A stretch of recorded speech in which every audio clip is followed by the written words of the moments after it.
튀르키예 하면은 그 유명한 거 있죠. 그런 거. 이게 뭘까요? 상상도 못할 정체?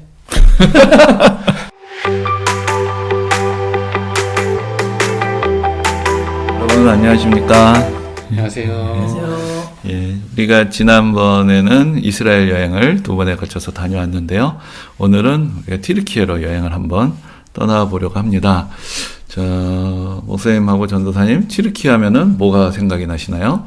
저는 예전 2002년도 축구 4강에서 붙었던 4강에 붙었는데 그 그렇죠. 튀르키예 때문에 우리가 안타깝게도 예, 그랬던 그래도 아무튼 그때 우리가 많이 응원했었던 2002년의 추억이 생각이 나네요. 또 전도사님은 뭐가 생각이 나세요? 저도 그때 터키랑 튀르키예랑 하는 축구 보면서 그때 막 형제의 나라라고 막 서로 막 인사하고 부둥켜 안고 그랬었던 것 같은데요. 형제의 나라? 그렇죠. 우리가 튀르키예 하면 또 형제의 나라라는 그런 말을 쓰기도 하는데, 근데 여러분 우리나라는 동쪽 끝에 있고 튀르키예는 저쪽 서쪽에 있는데 어떻게 튀르키예가 우리의 형제의 나라라고 불릴 수가 있을까요?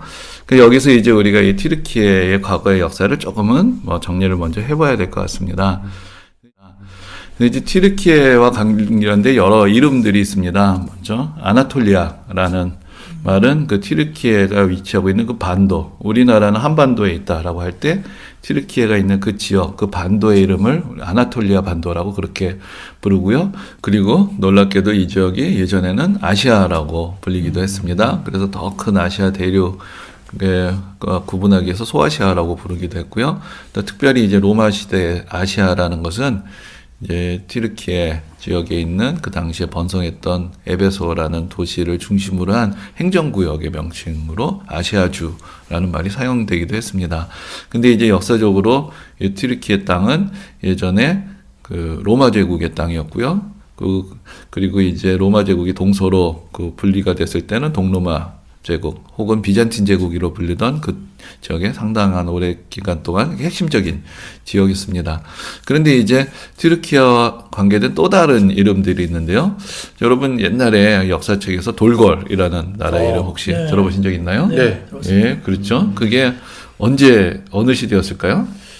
고구려 그렇죠. 옛날 삼국시대. 그 삼국시대 고구려 옆에 있던 나라가 돌궐인데 사실 그 사람들이 지금 튀르키예에서 사는 사람들의 조상들입니다. 그러니까 그 돌궐이라는 나라가 그 당나라하고 갈등을 겪다가 이제 서쪽으로 이주를 하기 시작합니다. 그래서 우리가 이 사람들을 튀르크족 혹은 투르크족이라고 부르는데 이 사람들이 서쪽으로 이주하면서 위구르나 오늘날의 카자흐스탄, 우즈베키스탄, 아제르바이잔 이런 나라들을 세우고 또 거기에 영향을 미치면서 서쪽으로 간 거죠. 그래서 이제 오늘날의 튀르키예까지 이르게 되고요. 거기서 이제 큰 제국을 세우게 되는데 처음에는 그 셀주크 가문에서 세웠다고 해서 셀주크 투르크. 나중에는 이제 가문만 바뀌는 거예요. 우리나라가 이제 고려에서 조선으로 그 왕씨에서 이씨로 바뀌듯이. 그래서 이제 오스만 투르크 때는 거의 중동 전체의 패권을 차지하는. 그래서 그 아프리카 북부부터 중동에 이르는 큰 제국을 세우게 됩니다. 그래서 우리가 투르크 제국 혹은 오스만 투르크 제국이라고 그렇게 부르죠. 그런데 이제 이 오스만 투르크가 1차 세계대전 때 독일의 편에 섰다가 패하게 되면서 많은 땅을 잃게 됩니다. 그래서 지금 오늘날의 튀르키예 땅에 한정이 되게 된 것이죠. 그래서 이제 지금 오늘날 튀르키예라는 나라는 사실 그 땅의 역사하고 민족의 역사가 다르다라고 할 수 있습니다. 땅의 역사는 저기 고대로부터 쭉 이어오는 오히려 그리스 로마 문명의 발상지 중에 하나였는데, 하지만 그 땅에서 지금 살고 있는 이 사람들은 저기 동방에서부터 이주해온 유목민족의 후예다. 그래서 이제 땅의 역사와 민족의 역사가 다른 이제 그런 특별한 역사를 가지고 있습니다. 예. 그러면 이제 성경 속에 우리가 다른 일반 역사 이야기도 많이 했는데 성경하고 튀르키예는 어떻게 연관이 될까요? 그 노아의 방주 부딪힌 거기가 지금의 튀르키예 지역 아닌가요? 예, 그렇습니다. 그래서 창세기에 보면 노아의 홍수가 나오죠. 그런데 이제 나중에 그 노아의 홍수 때 보면은 이 방주가 아라랏산 네, 이렇게 머물게 됩니다. 그런데 그 아라랏산이 바로 튀르키예 동북부에 있는 이제 그런 지역이고요. 그리고 우리가 성경을 보면은 히타이트 쪽, 우리가 성경에는 헷 사람들이라고 불리는 그 사람들에 대한 기록이 나옵니다. 그리고 또 구체적으로 또 더 가까이 있는 신약 성경에서 보면은 사도 바울이 1차, 2차, 3차 선교행을 했던 그 대부분의 지역들이 바로 이제 그 튀르키예의 지역이었고요. 또 요한계시록에서 사도 요한이 편지를 쓸 때 그 수신자가 되었던 7개 교회가 다 이제 튀르키예 지역에 있습니다. 그래서 튀르키예에도 성경의 역사하고 매우 그 긴밀하게 연결된 많은 장소들이 있다. 근데 이제 우리가 저 아라랏산까지 가보기는 좀 어렵겠고요. 그래서 이번에는 이 사도 바울과 또 사도 요한의 사역을 중심으로 한 그런 튀르키예 여러 지역들을 우리가 한번 좀 방문해 보고자 합니다. 자, 그래서 첫 번째 출발은 이제 다소에서 하려고 하는데요. 다소는 성경에서 어디에 등장을 하죠? 사도 바울 고향 아닌가요? 예, 그렇죠. 네. 바로 다소에서 사도 바울이 태어난 그 사도 바울의 고향입니다. 근데 이제 다소에 가면은 저런 문이 있는데 이 문이 뭐 바울의 문이라고 불리기도 하는데 또 클레오파트라의 문이라는 그런 이름을 가지고 있습니다. 그러니까 이것이 예전에는 우리나라 남대문처럼 옆에 이제 성벽이 있었다고 그래요. 근데 지금 문만 남아 있는 것인데 근데 이 문이 클레오파트라의 문이라고 불리는데 이유가 있습니다. 그 클레오파트라 하면은 그 당시 이집트의 여왕이었는데 그 당시 로마의 장군이었던 안토니우스가 그 자기의 정치적인 대적이었던 옥타비아누스하고 맞서기 위해서 동맹이 필요했죠. 그래서 이집트하고 동맹을 맺는데 동맹만 맺는 게 아니라 사랑도 맺었다는 거. 그래가지고 이제 클레오파트라가 이 안토니우스를 만나러 다소로 왔습니다. 그래서 이제 클레오파트라가 저 문을 통해서 들어왔다 해서 여기가 이제 클레오파트라의 문이라고 불리게 되고요. 거기서 정치적인 동맹도 맺고 또 사랑도 맺고 했던 장소가 다소였다.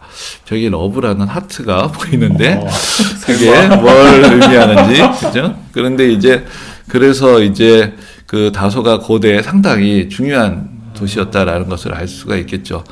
그리고 이제 그 바울이 어렸을 때부터 다소에서 자라났는데 그 다소가 그 당시에는 헬라 철학이 상당히 융성했던 곳이었어요. 근데 우리가 그리스 철학, 헬라 철학 하면은 어떤 도시가 생각이 나시나요? 그리스 뭐 어떤 네. 도시가 있을까요? 알렉산드리아? 거긴 아닌가요? 뭐 그리스면은 그리스 뭐 아테네? 아테네 그렇죠. 뭐 그런 도시들이 생각이 나시죠.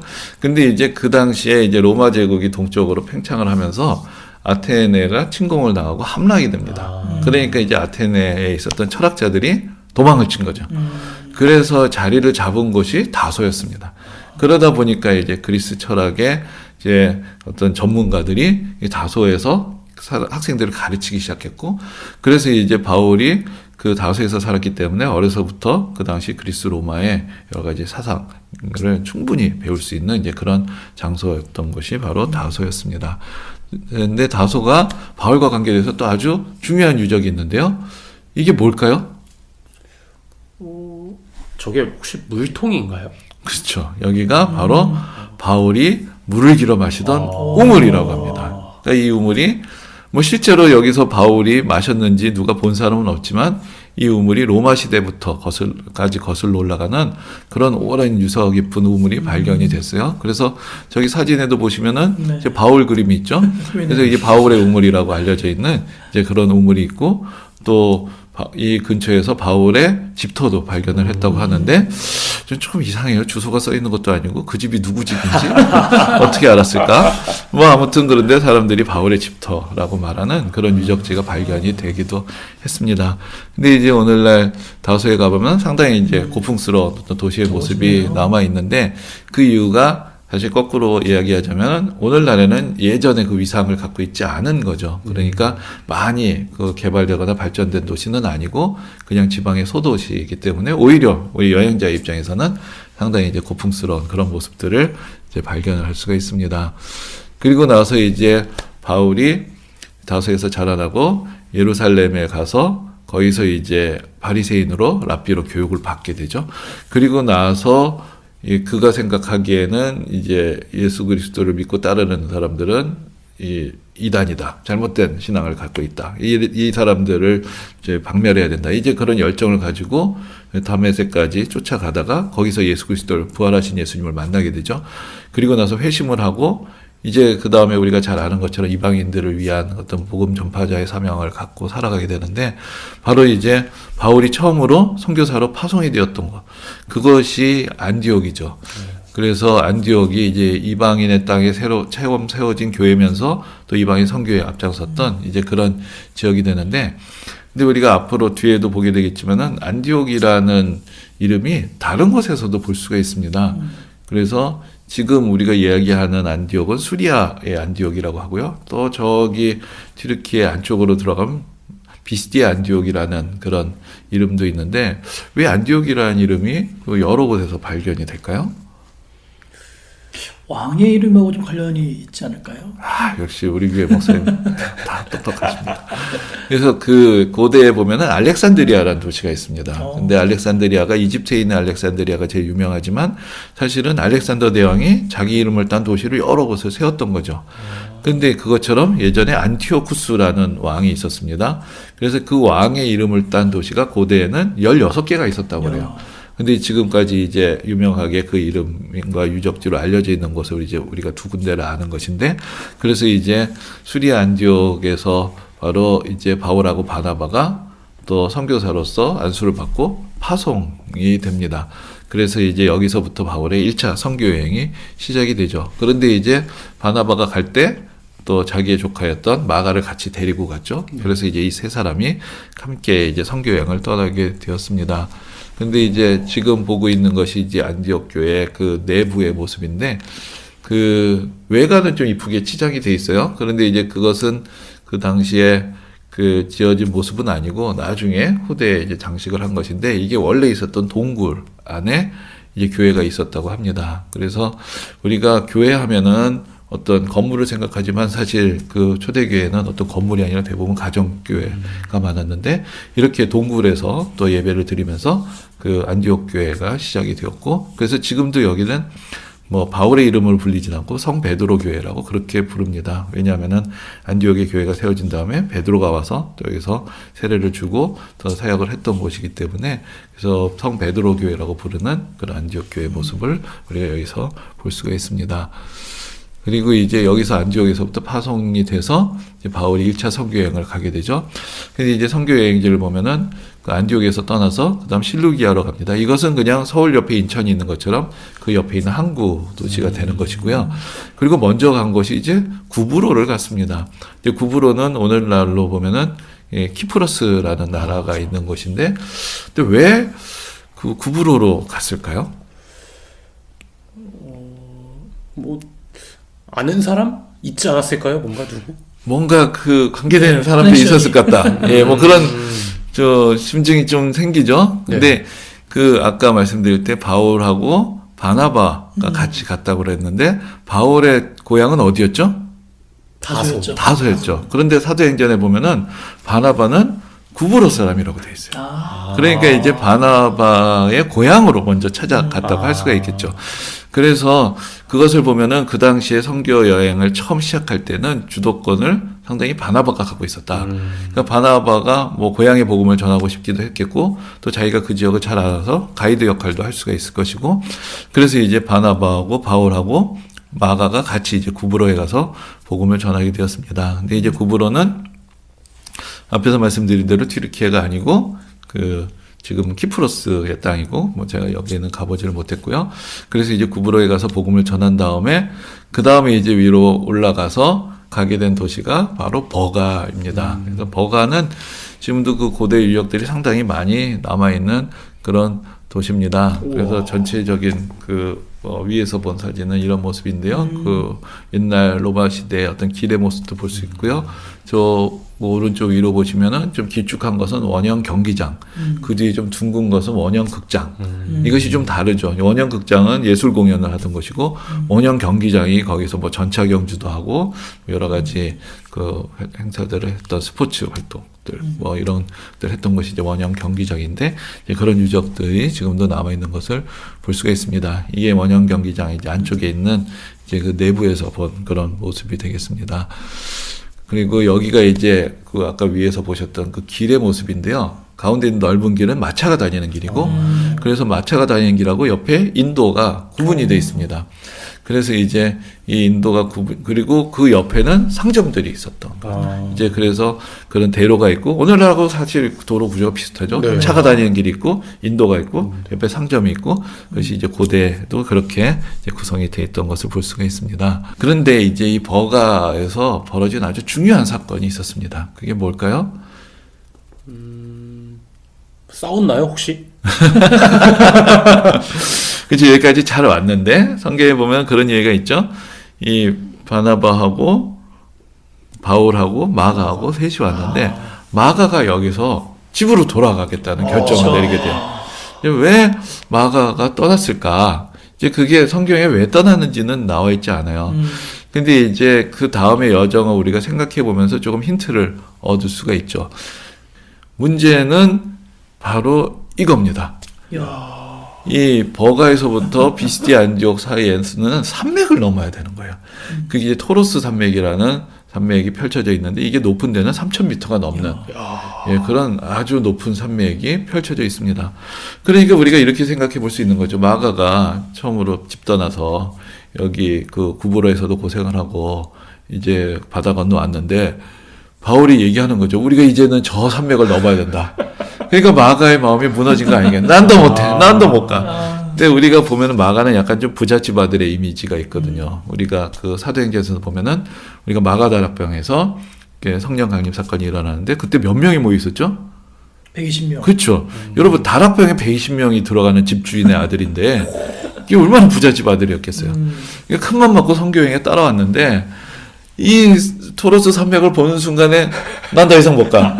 난 집에 갈래. 이러지 않았을까? 뭐 이건 성경에는 없는 얘기입니다. 그런데 그렇게 충분히 생각해 볼 수가 있겠죠. 그래서 마가는 돌아갔어요. 그런데 그 바울이 그렇게 아무 생각이 없었느냐? 그건 아니었습니다. 이 버가로 간 것부터 이유가 있는데, 버가에서부터 비시디아 안디옥까지는 길이 있었어요. 그 길이 이제 비아 세바스테라는 이름의 길인데, 이거는 로마 제국 시대 닦아놓은 길입니다. 그러니까 로마 제국이 유명한 것이 이제 길을 많이 닦아놨죠.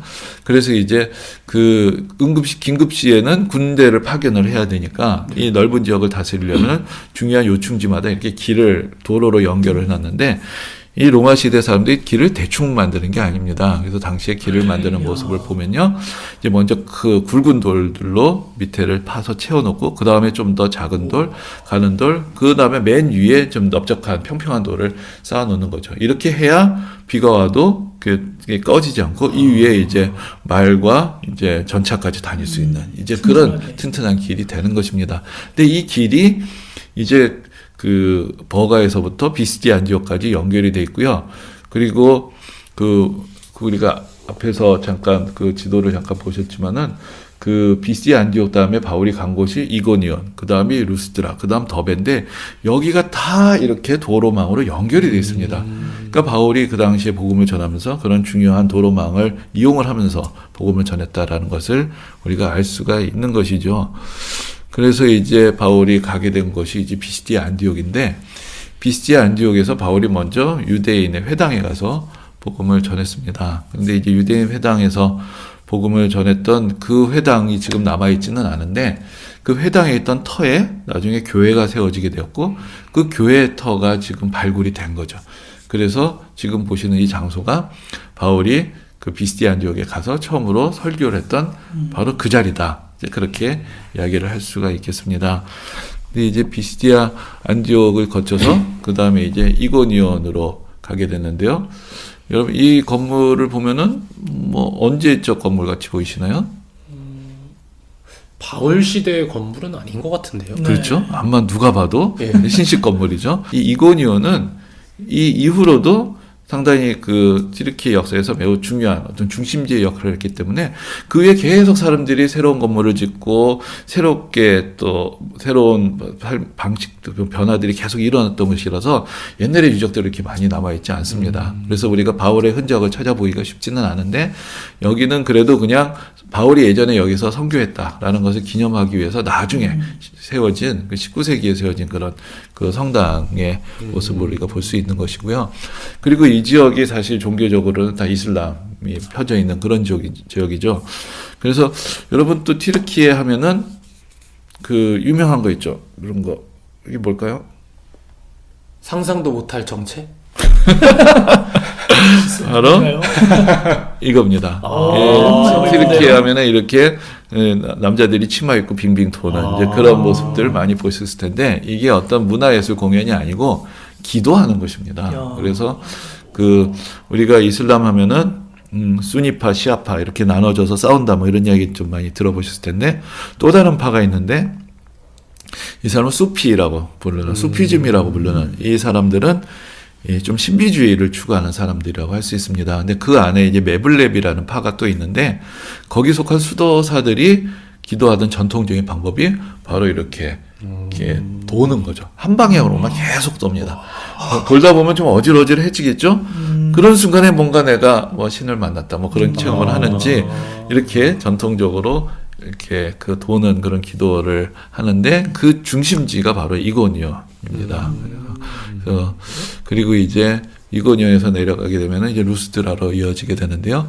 루스드라는 바울이 여기서 걷지 못하는 사람을 고쳤는데 그 지역 사람들이 놀라서 와가지고는 신들이 왔다. 그래서 이 바나바 보고는 제우스다. 그리고 바울 보고는 헤르메스다. 이렇게 하면서 막 제물을 갖고 절을 했던 이제 그런 사건이 기록이 되어 있습니다. 그런데 이제 루스드라는 게 많이 발굴이 되어 있지는 않은데 여기 발견된 비석에 그 당시 사람들이 제우스 신하고 헤르메스 신을 섬겼던 이제 그런 흔적들이 남아 있기도 합니다.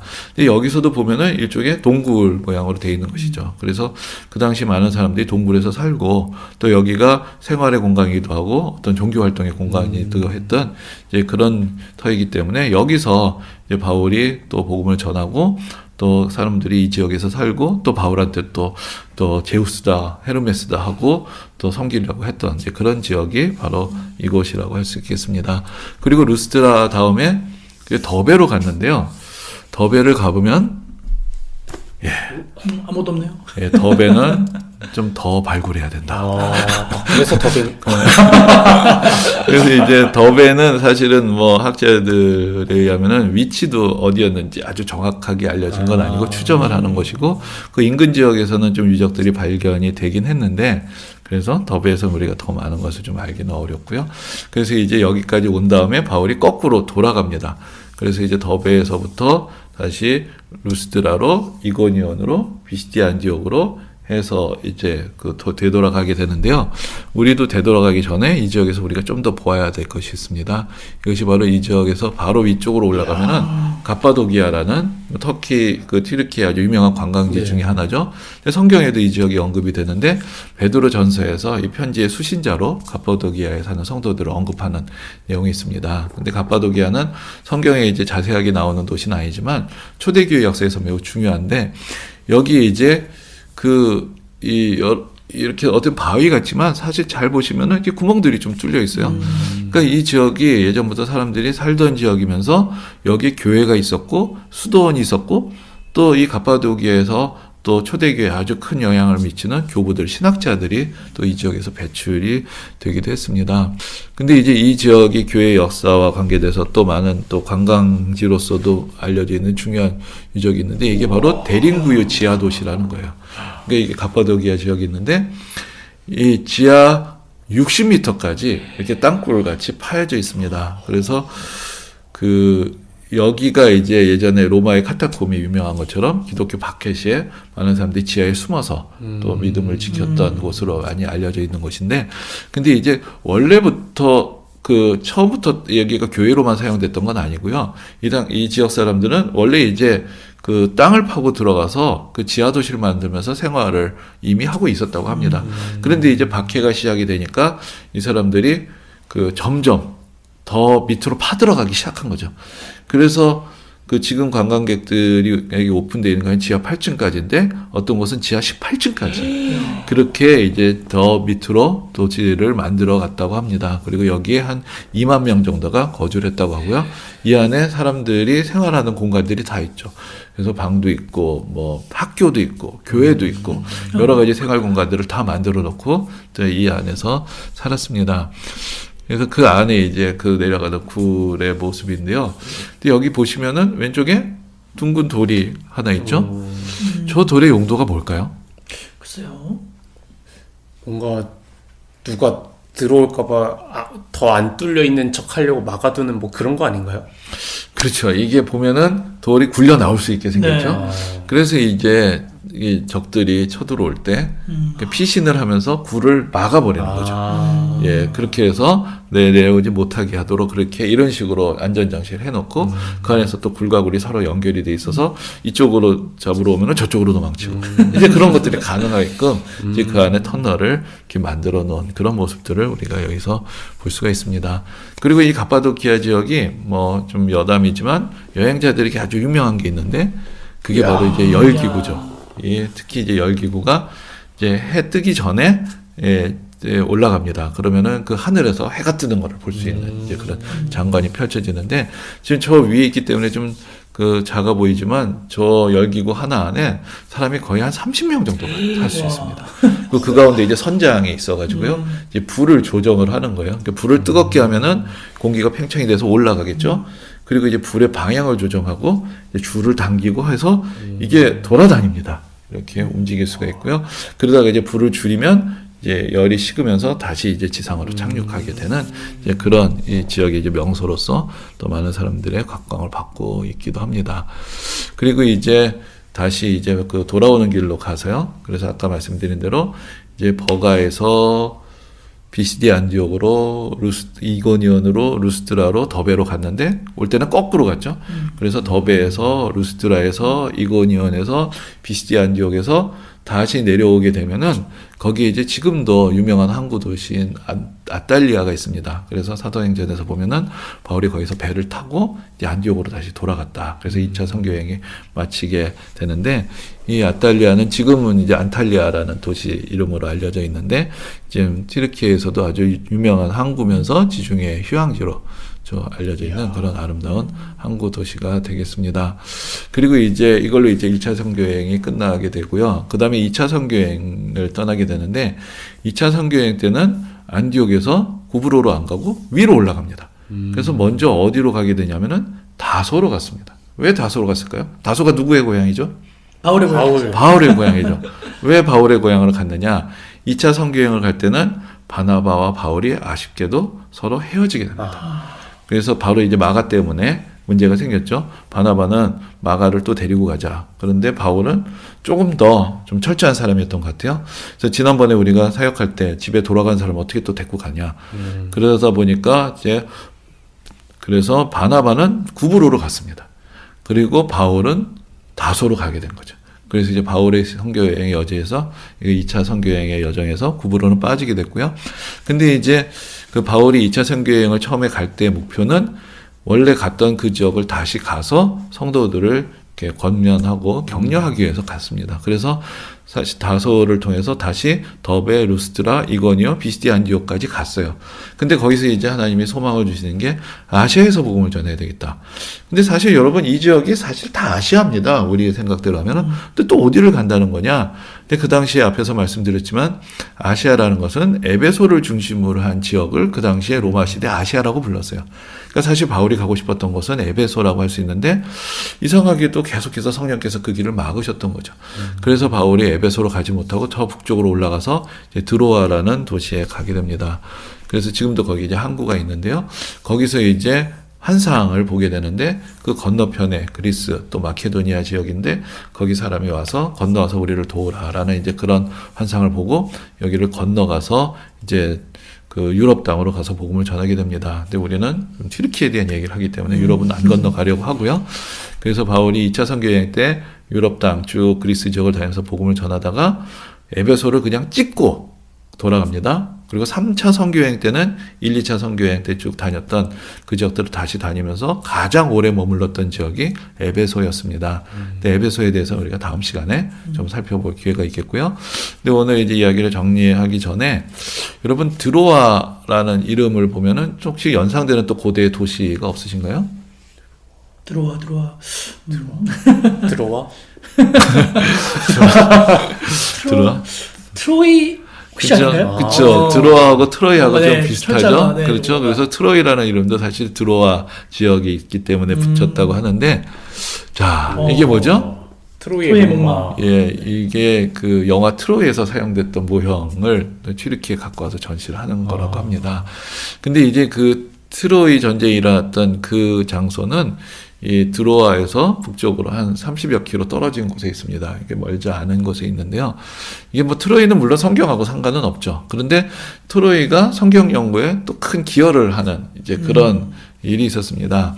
거기 이제 한 사람이 등장을 하는데요. 하일리 슐리만이라는 이 사람은 독일의 사업가였는데 어렸을 때부터 그 뭐 호모, 일리아드, 뭐 오디세이 이런 글들을 읽으면서 꿈을 키워갔다고 그래요. 그러면서 이 사람이 너무 그 세계에 심취가 되어서 이게 다 역사적인 사실이다라는 걸 확신을 갖고 있었는데 사실 19세기는 유럽에서 과학이 발달하고 철학이 발달하고 하면서 이 뭐 성경도 그렇고 모든 또 고대 문헌들은 다 허구다.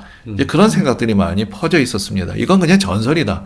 그런데 이제 슐리만이 이 사람이 거부가 됐어요. 그래서 사제를 털어가지고 트로이 발굴을 나섭니다. 그래가지고는 그 고대 트로이 전쟁이 일어났던 그 지역을 발굴해서 입증을 해냈어요. 여기가 바로 트로이 전쟁이 일어났던 때다.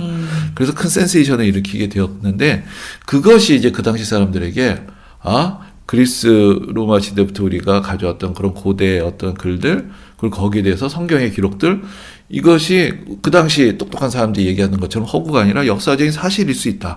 이제 그런 관심이 이제 성서 고고학, 이게 또 크게 영향을 미친 거죠. 그래서 우리가 앞에서 보았던 여러 도시들, 터들이 발굴이 되고 또 옛날 교회의 자리들이 발굴이 되고 했던 것이 옛날의 기록들의 신빙성들을 사람들이 더 확신하게 되고 유적 발굴하면서 이제 성서 고고학이 이제 또 발전하게 되는 그런 계기가 벌어져 트로이하고 또 연결이 되어 있습니다. 오늘은 여기까지 우리가 또 튀르키예 또 바울의 또 선교지를 중심으로 정리를 해보았습니다. 또 오늘 함께 해주셔서 감사합니다. 감사합니다.